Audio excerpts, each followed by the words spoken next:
inside of them. Any idea how many you got here?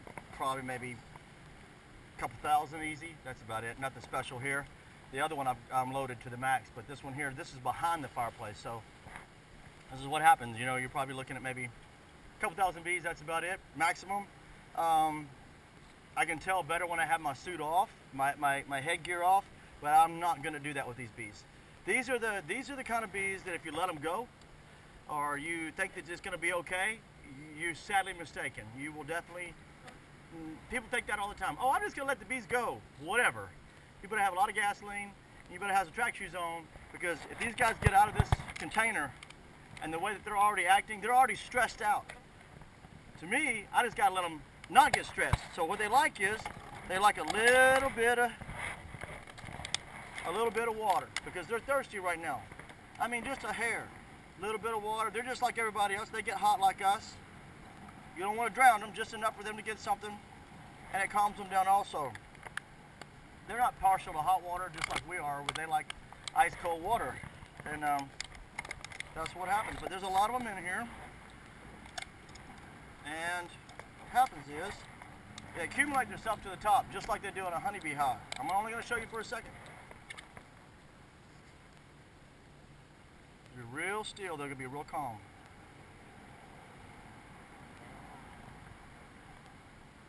They trust me. It's like the bee whisperer. You got to go real slow when you're jacking with these bees.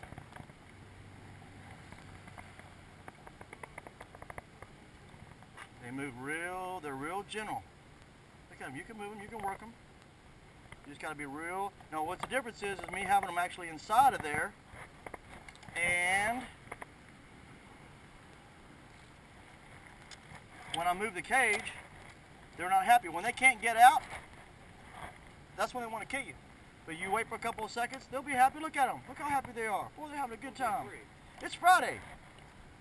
You move this cage one moment, they're crazy.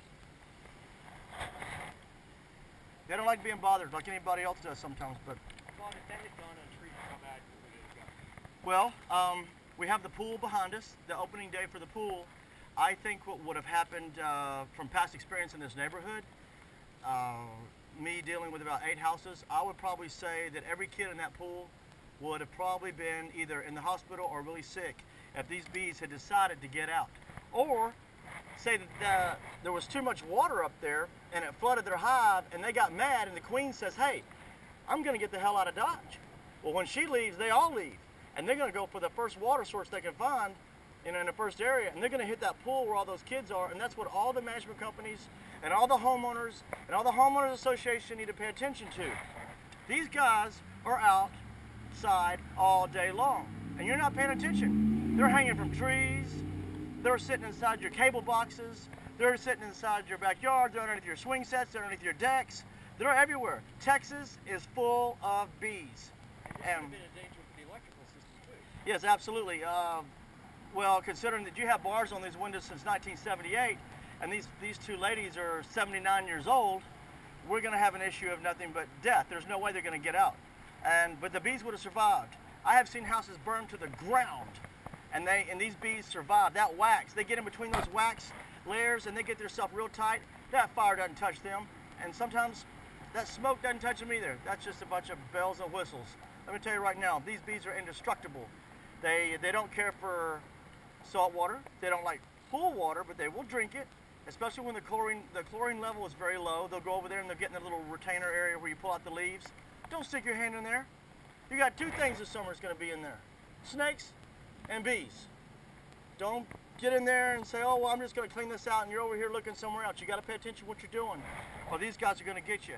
All these pools that you see are just a watering hole for these bad boys right here. And this is a small hive. This is just a demonstration of what's lurking in this little lady's house, besides the 3 other beehives she's had here. And I pulled one out when I was in my 20s, and she didn't even know these were back here. So in the other one, I don't know where that one was, but I did a lot of work for her, helped her out, and we got to that point, and I guess she might have went out of town or something, but all I know is when she came back, her house had bees in it, in a completely different spot, for a completely different reason. That gutter was off the house. It was creating a conducive condition.